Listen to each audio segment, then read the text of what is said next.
Welcome to the Language Fuel podcast. Our mission is to fuel the teaching and learning of languages worldwide. I'm your host, Joanna Smith.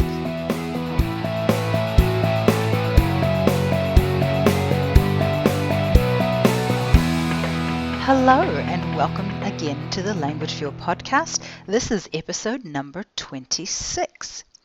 Today we're going to be giving a review of the app Duolingo.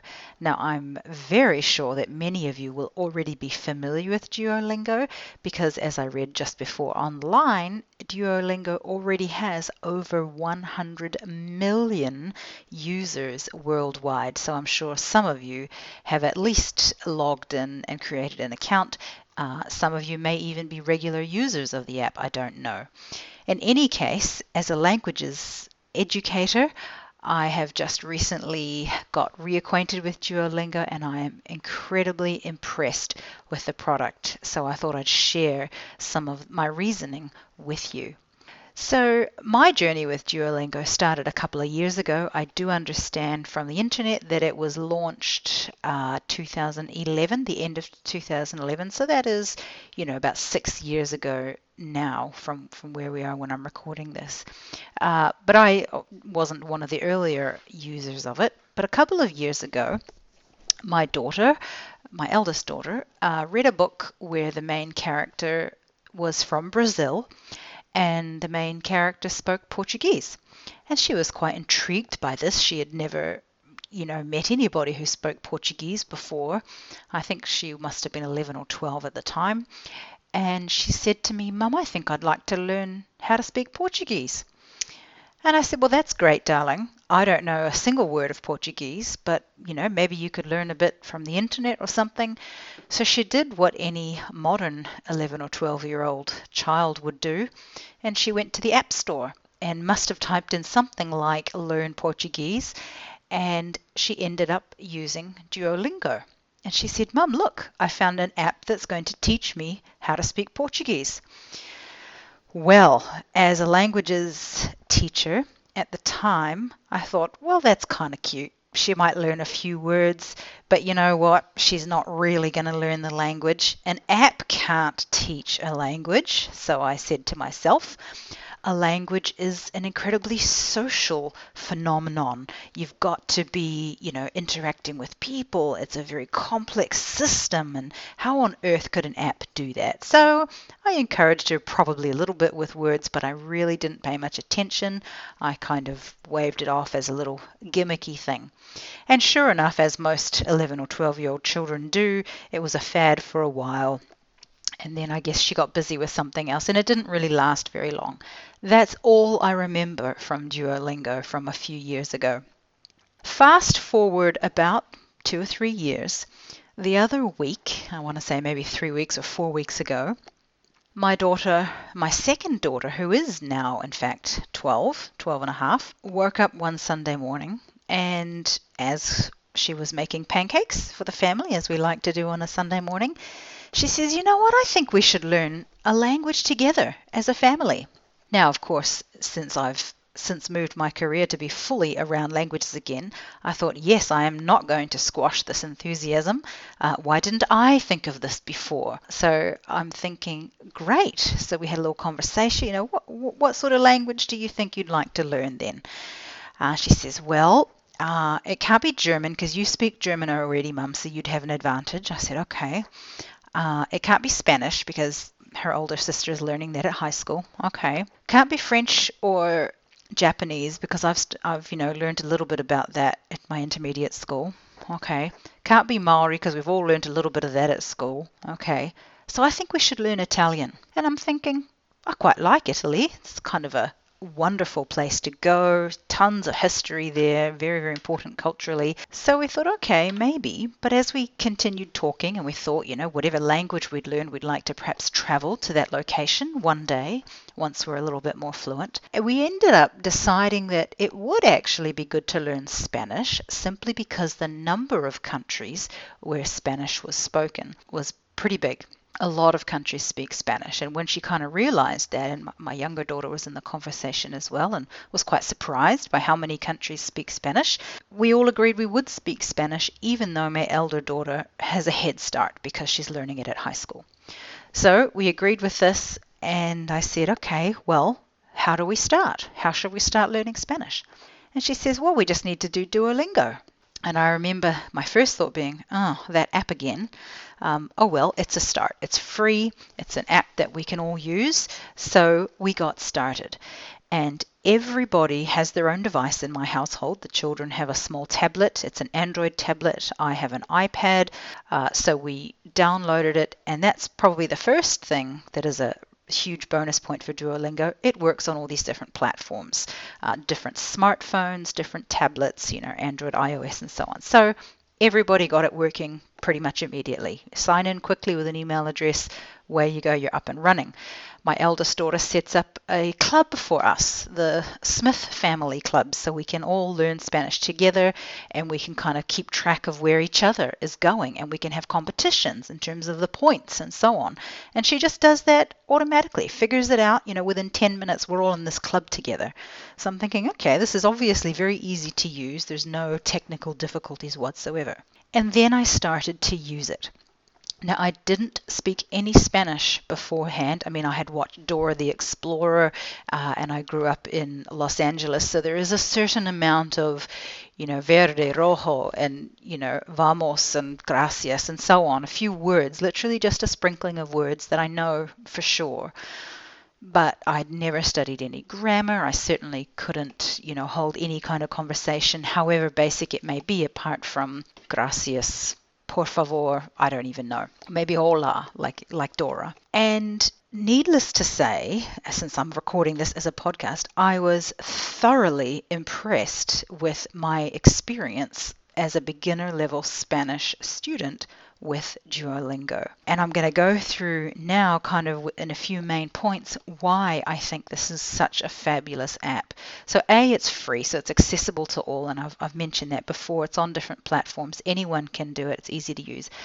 It's easy for absolute beginners. Sometimes teaching beginners is a little bit tricky, but Duolingo has a wonderful approach to it. So for example, when presenting vocab, they'll give you 4 pictures and they'll say, which one is the cat? Well, it's pretty easy when you know what a cat looks like. It's either the dog or the cat or the apple or the banana. Well, I know which one I'm going to press, right? And I can see the spelling of it.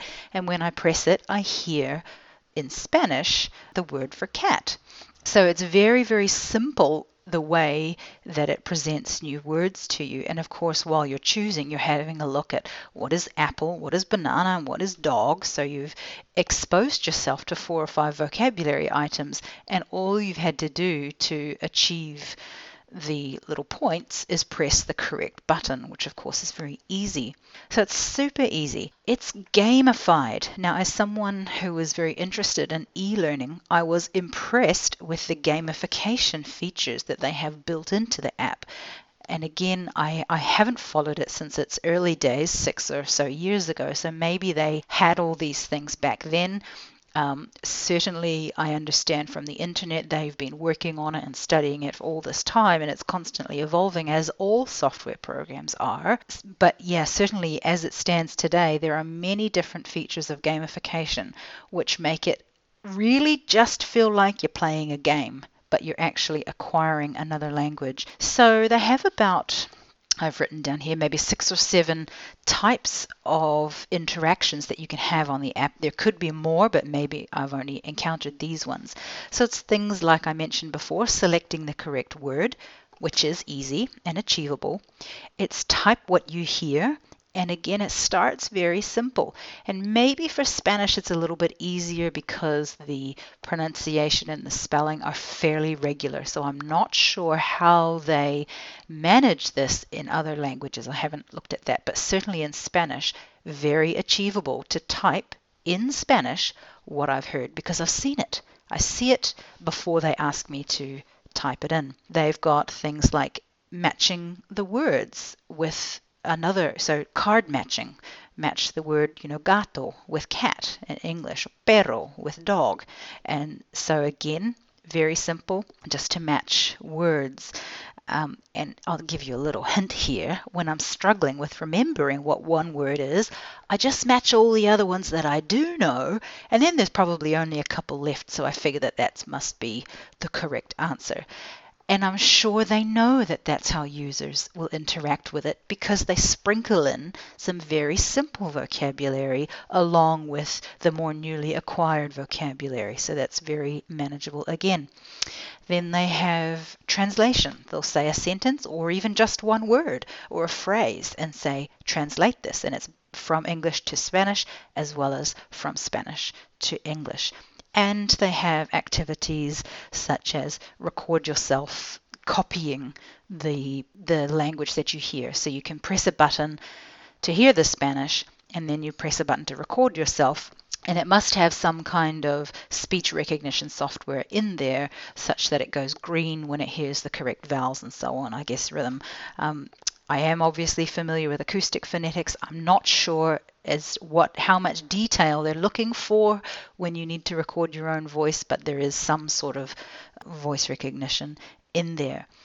And how it's presented to you is simply one screen at a time. Here's an activity, match the cards. You do it, you get a little tick, you move on. Here's another activity, do this, and so on. So there's about 20 different things you need to do for each little lesson. Each lesson takes only 5 minutes. And if you have set yourself a goal for just spending 5 minutes a day, then at the end of the lesson, it gives you a wonderful reinforcement, sort of victory music sound. Da-da! You've reached your goal for today. You've accumulated so many points. They have points, they have challenges, they have badges. The badges is really funny. So with points, you can get points for having a streak, which means so many days in a row that you've practiced or learned Spanish. That's one that we can all achieve. Even my youngest daughter, who's doing this with us as a family, she's achieving the points just like the rest of us. And so in our little group, we're competing tightly there. Badges are a little bit different. So you can get badges for all sorts of things. There's a night owl badge, and I think I was the first one in the family to get that, which is practicing the language after 10 p.m. And the kids thought that was a little bit unfair because they don't stay up until 10 p.m. usually. So, when I got that, there was a bit of moaning and so on. My eldest daughter at the moment happens to be on a school's trip in Australia. So she is about to be earning herself the badge of practicing with Duolingo in a different time zone. And again, we're all moaning about it because we haven't had the opportunity to do that yet. So really fun little things to encourage you to continue to practice. I've mentioned several times now, it's very achievable. Every little lesson focuses on just maybe about 5 new words at a time, and then reinforces the previous vocabulary and grammar and so on. And if you get one of the activities wrong, it doesn't penalize you. It sort of says, oh, don't worry, or whatever, some little encouraging thing. And it just puts exactly the same activity in at the end of your lesson. And by then you will have interacted with the vocabulary through the other activities. So you do the same thing, and it's highly likely you'll get it right. But if you don't, you know it's going to come up again, so you just memorize the answer super quick, and then it'll give you the question again, and you can achieve it.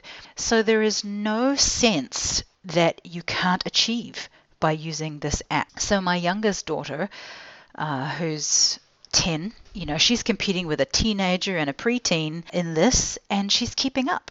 She's achieving at the same level as the others.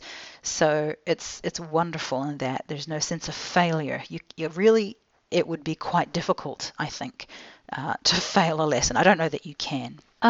And it's realistic as well. So as I mentioned earlier, one of the activities is speak this sentence out loud, listen and then speak. But if you were on a train full of other people, or a bus, or sitting at the bus stop waiting and you're practicing your Spanish, you're really not going to want to say that out loud. And it knows that. So it has a little button that says, I can't speak right now. And it's just fantastic. You just click on it and it just carries on to the next activity, and it knows that today you're not going to be doing any speaking activities, but it will come back next time you do a lesson. So I love that. I love the fact that it's just quite realistic about how people are going to use the app. Now, in terms of second language acquisition theory, so those are all the sort of gamification and design of the app and ease of use and all that, which is really fantastic. In terms of second language acquisition, as a languages person, I was very impressed, first of all, with the amount of repetition that they get in. There's repetition in each lesson. So if you're learning a new word, you might practice it 5, 6, 7 times within those 5 minutes. B, you have to continually revise the same words, all through each future lesson. They can use any of the vocab that you've learned in the past, but also whenever there's a topic, for example, food or pets, or my family, uncles, aunts, and all that sort of thing. It gives you bars in terms of the last time you practiced that set of vocabulary, and the bars fade. So every now and again, you'll log in and it'll say, oh, you need to practice family vocabulary or animals vocabulary or home or whatever it happens to be, because the strength has faded. And, that is absolutely like our natural memory. We just forget. So it reminds you, hey, you need to practice animals or whatever it is. Then you do a little practice and then the strength comes back up again. So that is built in to time. So it mimics your memory. And if you forget to, hop onto Duolingo, it will send you a notification saying, hey, it's time for your Spanish lesson, which again is just reminding you to hop on there, because it's the little by little that you're going to acquire the language. You don't do a whole bunch of a spurt of language learning all at once and then nothing. You've got to chip away at it day by day to get there with your memory, and it knows that. It also has activities that don't require translating into your mother tongue. So I have found myself being able to answer the questions and do the little activities without even knowing why I know that word. I'm able to answer it or say it in Spanish or whatever it is, and I don't even know exactly what it is I'm saying, but I know that it's right. So somehow they are able, well, I could probably go into details, but they are able to present and teach without requiring all the time the first language, in this case, obviously English. In terms of sound recordings, they only have the target language, which is Spanish. They don't have recordings of the English translations, which is wonderful. So you're not confusing anything. You're only ever hearing the target language being spoken. They only have positive feedback comments. As I said earlier, even if you get something wrong, it'll say something like, that's okay, you just need to practice it again, or we all forget things now and again, or whatever. So it's a really positive experience interacting with the app, which is what you want. You don't want to be putting learners off, feeling any sense of failure or being ashamed of forgetting something. It's social. So by allowing people to have their own little groups and so on, as a family, we are reinforcing where we're at with each other. And I mean, we have a great time. We laugh at each other at these funny sentences that we can say. If we've only got 100 words of vocab, there's only so much you can say. But, when we're preparing a dinner, we can say things like, sí, es una cebolla. Yes, it's an onion. Silly things like that, and we really enjoy it because we're working together. So that social aspect built into the app is wonderful. And the final thing in terms of second language acquisition that I really appreciate is that they're not teaching any theory overtly. Like, they don't sort of present things like, in the first person you do this, in the second person you do this, and in the third person you do this, and in the plurals. They're not using any of that linguistic terminology. Now, certainly being a linguist myself, I am looking for these things, and my brain is trying to figure out what the grammatical rules are and so on. So I'm doing that consciously as I'm working through it, but the app itself doesn't present it. But my kids are picking all the rules up because Duolingo is testing them. So even though they might be going through an activity called clothes, la ropa, and they think that they're only focusing on pantalones and camisas, shirts and pants and the vocabulary of clothes. Built in, I can tell you as a languages educator, they've put in grammatical exercises too, which train them to understand plurals. So there's a few exercises in there presenting and practicing plurals. So they're learning all the grammar without ever being overtly taught it. So I think that's wonderful that they're able to do that. So the other family members who are not linguistic geeks like me, who don't necessarily love learning these grammar rules, they're still acquiring it very easily in this fun, gamified app. So after all of that analysis, the question you might be asking is, well, does it work? Well, how do I know if it works? First of all, it's really, really fun.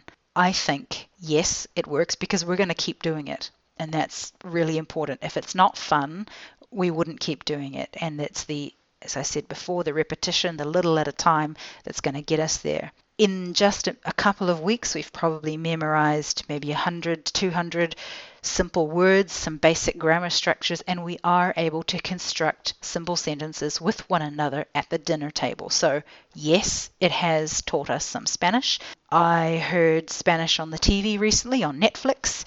Not going to say the name of the program because it might not be to your taste. However, as I was listening to some of the characters speaking Spanish with one another, I didn't understand what they were saying. Of course not. It was natural speech. However, I did pick out some words. And prior to my experience learning with Duolingo, it was just a wall of language that I couldn't really make head nor tails of. So yes, even that is an achievement that I noticed in my own understanding. And I guess the most important thing that I think, yes, it's been successful, is that it's given us all a desire to learn Spanish more. So as well as doing Duolingo and having our little daily competitions and making sure we're keeping up with the points and so on, we've started seeking out podcasts, other podcasts, simple Spanish that we can listen to. As you know, I run the resource room here in New Zealand, so we're looking at little simple basic Spanish readers, and the kids want to see flashcards. And so all of these things, which we always had access to, it's always been there on the internet, have been ignited. Like the spark of excitement and joy in language learning has been, encouraged through our Duolingo experience, which is just amazing. And my 10-year-old, who often struggles to keep up with her big sisters, she's really enjoying it, and she said she loves learning a language, which is music to my ears, obviously. So is it successful? I think so too. So much so that I wanted to share my excitement with this app with you. And if you haven't used it before, I really highly recommend it. My daughter, who is learning Spanish at high school, even learned a couple of different grammatical structures, which I questioned her about. I said, did your teacher explain to you blah, blah, blah? And I'm talking about the overt, the grammatical structures. She said, we haven't learned that yet. I've learned it at Duolingo, i.e. in the last few weeks, but I haven't learned that even after 18 months learning Spanish at my high school. So it's a wonderful supplement to her mainstream course in high school. So if you're a teacher, why not recommend that your students, create a group in Duolingo? In fact, Duolingo has Duolingo for Schools, where the teacher can set up a group and invite students to join, so you can see their progress and see how they're carrying on. Gone are the days when the teacher has to be the fountain of knowledge and pours out knowledge from the teacher's head to the students' heads. Instead, with this plethora of information that's at our fingertips, the role of the teacher is more curator. We need to curate the information that our students see. We need to assist them to interact with the information, to evaluate it, and to work with it. So Duolingo would be a great addition to your class if you're not already using it. And I appreciate many of you will be already. So that's it from me today. I just thought I'd share a little bit about my experience personally using it and with our family, and encourage you to do the same. Keep up the great work, and I hope you're having a great week, and we'll see you next time. Ka kite au. Thank you for listening to the Language Fuel podcast. You can navigate to the show notes and links via our homepage at www.languagefuel.com. See you next time.